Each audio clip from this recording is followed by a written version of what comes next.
we need to stop, in order to stop gentrification, I think we need to do some drastic things.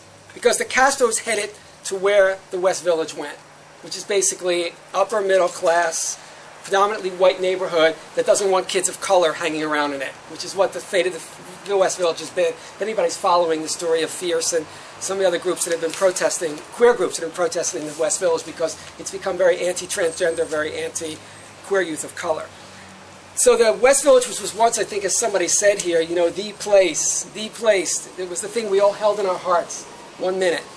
Stop gentrification. We need an end to the Ellis Act.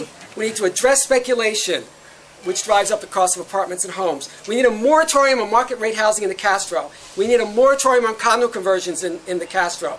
We need the establishment of community land trust, which takes property off the open market and makes it permanently affordable. And I don't have time to explain it all. I will explain it if you ask me a question about it afterwards. We need commercial rent control so that merchants have a chance at owning. We need vacancy control. We need for queers to embrace an anti-gentrification agenda, to make it part of every queer organization's agenda, to make economic justice, which is what anti-gentrification agenda is. We need to work to diversify the neighborhood.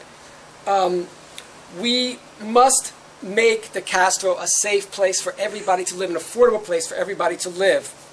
We need to create space for nonprofits, for a queer theater, for activist groups. The LGBT Center is great, but you know what? Activist groups can't afford to rent it, even at their lowest rate. They cannot afford to rent it. We need free space for activists, for artists, in the Castro. We need to raise awareness that the Castro is more than a business district. It is an historic activist area that once made history all around the world. And I don't say that lightly, because we all know it's true. Nowadays, it seems to be more about selling rainbow trinkets. In general, and I'm finishing up, Don, we need a vision for the Castro. And it must include a neighborhood that is welcoming to people of all economic classes and ethnicities, all genders, all of those who comprise our community, and that's not just rhetoric. Otherwise, it is not worth saving. Thank you.